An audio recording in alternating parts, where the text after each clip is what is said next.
നേർവേദി പ്രഭാഷണ പരമ്പരയിലേക്ക് ഏവർക്കും സ്വാഗതം. സുവിശേഷകൻ കുഞ്ഞുമോൻ തോട്ടപ്പള്ളി ഇപ്പോൾ നിങ്ങളുമായി ദൈവവചനം പങ്കുവെക്കുന്നു. ശ്രദ്ധിച്ചാലും.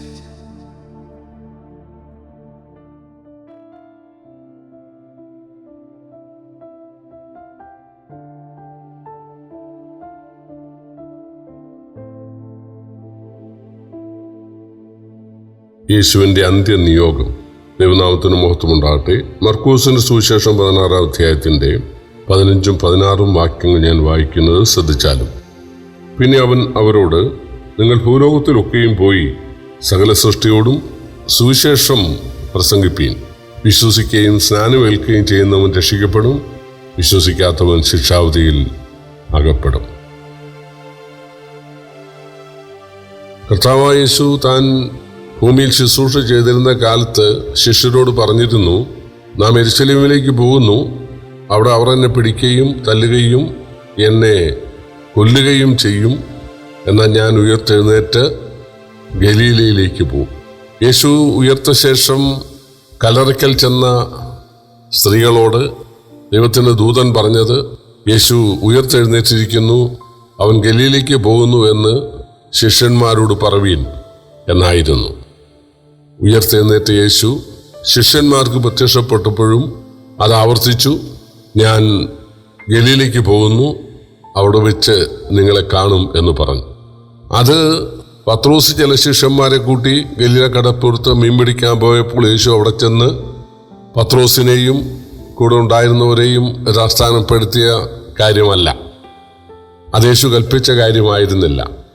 മത്തായിയുടെ സുവിശേഷം 28 അവസാന ഭാഗത്ത് 16-ാം വാക്യത്തിലൊക്കെ വായിക്കുന്നത്, എന്നാൽ 11 ശിഷ്യന്മാർ യേശു അവരോട് കൽപ്പിച്ച മലയ്ക്ക്, അതായത് ഗലീലയിലേക്ക് പോയി എന്നാണ് വായിക്കുന്നത്.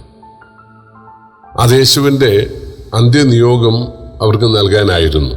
കർത്താവായ യേശുക്രിസ്തു ഈ ഭൂമിയിൽ വന്നത് മനുഷ്യവർഗത്തിന് രക്ഷയൊരുക്കുവാൻ, മനുഷ്യൻ്റെ ശിക്ഷ മനുഷ്യന് പകരം അനുഭവിക്കാൻ മാത്രമല്ല, ആ കാര്യം, ആ സുവിശേഷം, ആ രക്ഷാ പദ്ധതി, ആ ദൈവനീതി ലോകത്തെ മുഴുവൻ അറിയിക്കുവാൻ കൂടെയാണ്.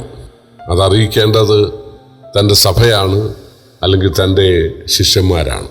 അതുകൊണ്ടാണ് ഗലീലയിൽ നിങ്ങളെന്നെ കാണും, ഗലീലയിൽ നിങ്ങൾ വരണം എന്ന് യേശു പറഞ്ഞത്, ദൂതന്മാർ പറഞ്ഞത്. എന്തായാലും യേശു അവരെ ഗലീലയിലെ ഒരു മലയിലേക്ക് നയിച്ചു. അവിടെ വെച്ച് യേശു അവരോട് പറയുകയാണ്, നിങ്ങൾ പുറപ്പെട്ട് സകല സൃഷ്ടിയോടും സുവിശേഷം പറയണം. ഇവിടെ മർക്കോസിന്റെ സുവിശേഷത്തിൽ വിശ്വസിക്കുകയും സ്നാനമേൽക്കുകയും ചെയ്യുന്ന രക്ഷിക്കപ്പെടും എന്ന് എഴുതിയിട്ടുണ്ട്. എന്നാൽ മത്തായിയുടെ സുവിശേഷത്തിൽ ആ സ്നാനം പിതാവിൻ്റെയും പുത്രൻ്റെയും പരിശുദ്ധാത്മാവിൻ്റെയും നാമത്തിൽ ആയിരിക്കണമെന്നും യേശു പറഞ്ഞതായിട്ടുണ്ട്. നിങ്ങൾ പുറപ്പെട്ട് സകല സൃഷ്ടിയോട് സുവിശേഷം പ്രസംഗിക്കുക. അത് യെരൂശലേമിൽ തുടങ്ങിയാണ് വേണ്ടതെന്ന് അപ്പോസ്തലപ്രവൃത്തി 1-ാം അധ്യായത്തിലുണ്ട്. യേശു ഉയർത്ത ശേഷം സ്വർഗ്ഗാരോഹണത്തിന് മുൻപ് അങ്ങനെ തൻ്റെ ശിഷ്യരോട് പറഞ്ഞിരുന്നു എന്ന് അപ്പോസ്തലപ്രവൃത്തി 1-ാം അധ്യായത്തിലുണ്ട്. ആദ്യ യെരൂശലേമിലും, പിന്നെ യഹൂദയിൽ എല്ലായിടത്തും, പിന്നെ ശമര്യയിലും, പിന്നെ ഭൂമിയുടെ അറ്റത്തോളം. അപ്പോൾ അതിൻ്റെ ക്രമമാണ് യേശുവിടെ പറയുന്നത്. യേശു ശിഷ്യന്മാരോട് പറഞ്ഞത്, നിങ്ങളെൻ്റെ സുവിശേഷം എല്ലാവരോടും അറിയിക്കണമെന്നാണ്. പല ആളുകൾക്കും സുവിശേഷം എന്താണെന്ന് അറിഞ്ഞുകൂടാ. യേശു കുറേ ധാർമ്മിക പ്രമാണങ്ങൾ പറഞ്ഞു, അത് ന്യായപ്രമാണത്തിൻ്റെ ശരിയായ വ്യാഖ്യാനമായിരുന്നു. യഹൂദന്മാരായ ആളുകൾ ന്യായപ്രമാണം അനുസരിക്കുന്നുണ്ടെന്ന് ചരിച്ചവശായ സ്വയനീതിക്കാരായിരുന്നു. ന്യായപ്രമാണത്താൽ അവർ സ്വർഗത്തിൽ പോകും എന്ന് വിചാരിച്ചിരുന്ന ആളുകളാണ് യഹൂദന്മാർ. പക്ഷേ ന്യായപ്രമാണം ആചരിക്കുന്നെങ്കിൽ ഇങ്ങനെ വേണം എന്നാണ് യേശു പഠിപ്പിച്ചത്. എന്ന് പറഞ്ഞാൽ അക്ഷരാർത്ഥത്തിലുള്ള വ്യഭിചാരം മാത്രമല്ല, മനസ്സുകൊണ്ടും വ്യഭിചാരം ചെയ്യാമെന്ന് യേശു പറഞ്ഞു. അത് പാടില്ല. അക്ഷരാർത്ഥത്തിലുള്ള മോഷണം മാത്രമല്ല, അന്യൻ്റെ ആഗ്രഹിക്കുന്നത് മോഷണമാണെന്ന് യേശു പറഞ്ഞു.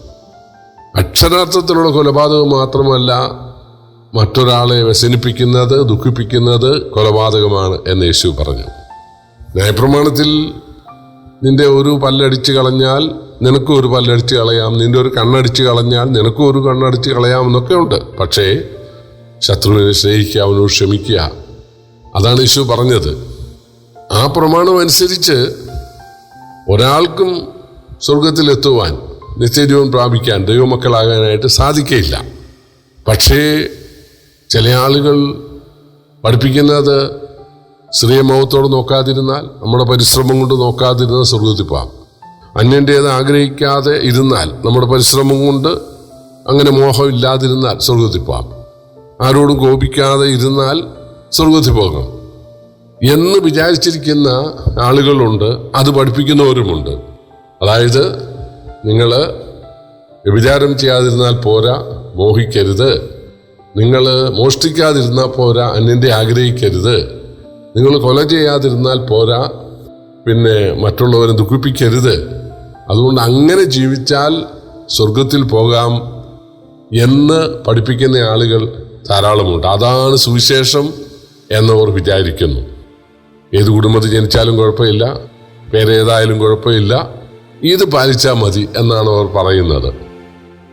അതുപോലെ യേശു പറഞ്ഞു, ഞാൻ വിശന്നു, നിങ്ങൾ എനിക്ക് ഭക്ഷണം തന്നു, ഞാൻ നഗ്നനായിരുന്നു, നിങ്ങളെന്നെ ഉടുപ്പിച്ചു, രോഗിയായിരുന്നു, നിങ്ങളെന്നെ കാണാൻ വന്നു, അതുകൊണ്ട് നിങ്ങൾ ദൈവരാജ്യം അവകാശമാക്കുക എന്നൊക്കെ പറയുന്ന ഒരു ഭാഗമുണ്ട് മത്തായിയുടെ സുവിശേഷം 25-ാം അധ്യായത്തിൽ.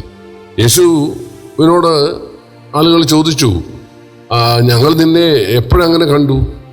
ഞങ്ങൾ നിന്നെ വിശന്നിട്ട് ഭക്ഷണം തരികയും നഗ്നനായിട്ട് ഉടുപ്പിക്കുകയും രോഗിയായിട്ട് നിന്നെ ശുശ്രൂഷിക്കുകയും ചെയ്ത ഒരു സംഭവം ഞങ്ങൾ ഓർക്കുന്നില്ലല്ലോ. അപ്പോൾ യേശു പറഞ്ഞു, ഈ ചെറിയവന് ചെയ്തതെല്ലാം എനിക്ക് ചെയ്തു. അപ്പോൾ ആളുകൾ വിചാരിക്കുന്നത് ഈ ചെറിയവൻ എന്നുള്ളതിന് ആളുകൾ കൊടുക്കുന്ന വ്യാഖ്യാനം സമൂഹത്തിലെ ദരിദ്രരായ ആളുകൾ എന്നാണ്. എന്നാൽ യേശു താഴെ വീണ്ടും പറയുന്നുണ്ട്, ശിഷ്യൻ എന്ന് വെച്ച് ഈ ചെറിയവരിൽ ഒരുത്തന് ഒരു പാനപാത്രം തണ്ണീർ കുടിപ്പാൻ കൊടുത്താലും പ്രതിഫലം കിട്ടാതെ പോകുകയില്ല. അപ്പോൾ യേശുവിൻ്റെ ശിഷ്യന്മാരെ കുറിച്ചാണ് ചെറിയവർ എന്ന് യേശു ഉദ്ദേശിച്ചത്. കാരണം അവർ പഠിപ്പില്ലാത്തവർ, സാമാന്യരുമായിരുന്നു.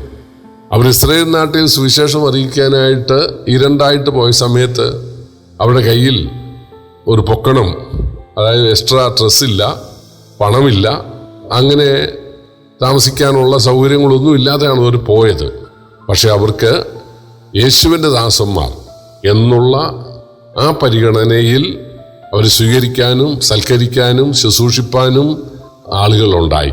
അതുദ്ദേശിച്ചാണ് യേശു പറയുന്നത്, ഈ ചെറിയവന് ശിഷ്യൻ എന്ന് വെച്ച് ഈ ചെറിയവരിൽ ഒരുത്തന് എൻ്റെ നാമത്തിൽ ചെയ്തതെല്ലാം എനിക്ക് ചെയ്തിരിക്കുന്നു. അല്ലാതെ സമൂഹത്തിലെ ദരിദ്രർക്ക് സഹായം ചെയ്താൽ സ്വർഗം കിട്ടുമെന്നല്ല. സമൂഹത്തിലെ ദരിദ്രർക്ക് ജാതിയും മതവും നോക്കാതെ സഹായിക്കണം. അത് നാം മനുഷ്യരായതുകൊണ്ടാണ്, അത് നമുക്ക് ധാർമ്മികതയുള്ളത് കൊണ്ടാണ്, അത് നമുക്ക് വർഗസ്നേഹം ഉള്ളതുകൊണ്ടാണ്. ഒരു കാക്കയെ സഹായിക്കുന്നു, ഒരു പാമ്പ് ഒരു പാമ്പിനെ സഹായിക്കുന്നു, പട്ടി ഒരു പട്ടിയെ സഹായിക്കുന്നു, ഒരു ഉറുമ്പ് പോലും മറ്റുറുമ്പിനെ സഹായിക്കുന്നു. അപ്പോൾ തീർച്ചയായിട്ടും വിവേക ബുദ്ധിയുള്ള മനുഷ്യൻ മറ്റു മനുഷ്യരെ പ്രാപ്തി പോലെ സഹായിക്കണം. അതെല്ലാം മതക്കാരും അല്ലെങ്കിൽ മതമില്ലാത്തവരും അതൊക്കെ ചെയ്യുന്നുണ്ട്. അതിൻ്റെ അടിസ്ഥാനത്തിൽ ആളുകൾക്ക് സ്വർഗം നൽകുക എന്നുള്ളത് അത് നീതിയല്ല. കാരണം മനുഷ്യൻ ജന്മനാ പാപിയാണ്. ആ ജന്മപാപം ഒരിക്കലും ഇങ്ങനെയുള്ള കർമ്മം കൊണ്ട് മാറുന്നില്ല. ജന്മപാപം ജന്മം കൊണ്ടേ മാറുകയുള്ളൂ. അപ്പോൾ മനുഷ്യൻ പുതിയ സൃഷ്ടിയായി തീരണം.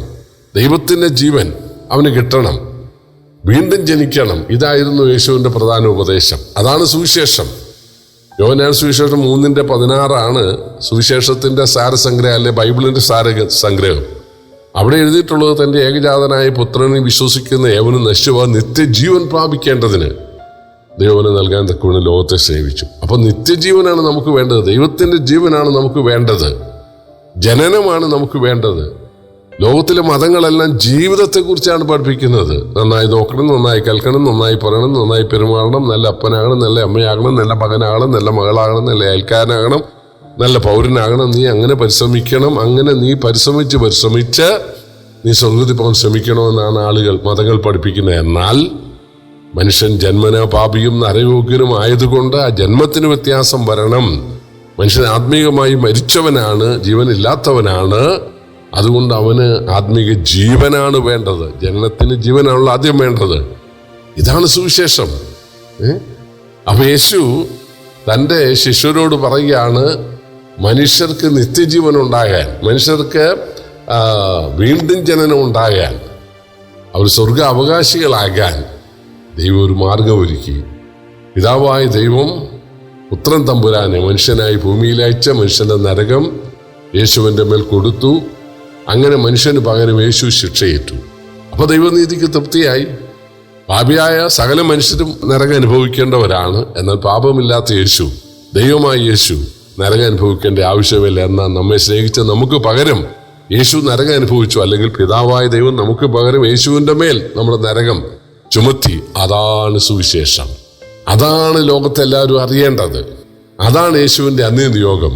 നിങ്ങൾ പുറപ്പെട്ട് സകല സൃഷ്ടിയോടും സകല രാജ്യത്തും നിങ്ങൾ സകല മനുഷ്യരോടും നിങ്ങൾ ഈ സുവിശേഷം, ഈ നല്ല വാർത്ത നിങ്ങൾ പറയുക. തൊട്ടു താഴെ യേശു പറയുകയാണ്, വിശ്വസിക്കുകയും സ്നാനമേൽക്കുകയും ചെയ്യുന്നവൻ രക്ഷിക്കപ്പെടും. യേശുവിനെ രക്ഷകനായി സ്വീകരിക്കുന്ന ആളുകൾ സ്നാനത്തോടുകൂടി യേശുവിൻ്റെ ശിഷ്യരായി തീരണം. യേശുവിൻ്റെ അനുഭാവി ആയാൽ പോരാ, യേശുവിൻ്റെ അനുഗാമിയായി തീരണം. യേശുവിൻ്റെ വക്താവായി തീരണം. ലജ്ജ കൂടാതെ യേശുവിൻ്റെ സുവിശേഷം മറ്റുള്ളവരെ അറിയിക്കണം. കാരണം യേശു പറഞ്ഞത് ലോകാവസാനത്തോളം നിങ്ങൾ എൻ്റെ സാക്ഷികളാകണമെന്നാണ്. എന്നാൽ നൂറ്റാണ്ടിൽപ്പെട്ട ആളുകൾ യേശുവിൻ്റെ സാക്ഷികളാകുകയും കുറെ ആളുകൾ മനസാന്തരപ്പെടുകയും ചെയ്യുമ്പോൾ പിന്നെ ബാക്കി നൂറ്റാണ്ടുകളിലെല്ലാം അവരുടെ സന്തതി പരമ്പരകൾ ഇങ്ങനെ ഒരു ക്രിസ്തുമതം ഉണ്ടാക്കുക. അതല്ല, ലോകാവസാനം വരെ, യുഗത്തിന്റെ അന്ത്യം വരെ നിങ്ങൾ സുവിശേഷം പ്രസംഗിക്കണം. അതാരെ പ്രസംഗിക്കേണ്ടത്? ഈ അപ്പോസ്തലന്മാർ 12 പേർ 1-ാം നൂറ്റാണ്ടിൽ തന്നെ മരിച്ചല്ലോ. തീർച്ചയായിട്ടും കേൾക്കുന്ന ആളുകൾ, വിശ്വസിക്കുന്ന ആളുകൾ, അവര് ഇതിങ്ങനെ കൈമാറണം, തലമുറകൾക്ക് കൈമാറണം. അവര് സാധ്യമായ എല്ലാ സാഹചര്യങ്ങളും ഉപയോഗിച്ച് പ്രസംഗിക്കണം, പഠിപ്പിക്കണം, ശിഷ്യരാക്കണം. അതാണ് യേശുവിന്റെ അന്ത്യനിയോഗം. അതിനെ ശിരസ വഹിക്കുവാൻ ദൈവം നമ്മെ സഹായിക്കട്ടെ. കർത്താവിന്റെ വലിയ നാമം വാഴ്ത്തപ്പെടുമാറാകട്ടെ.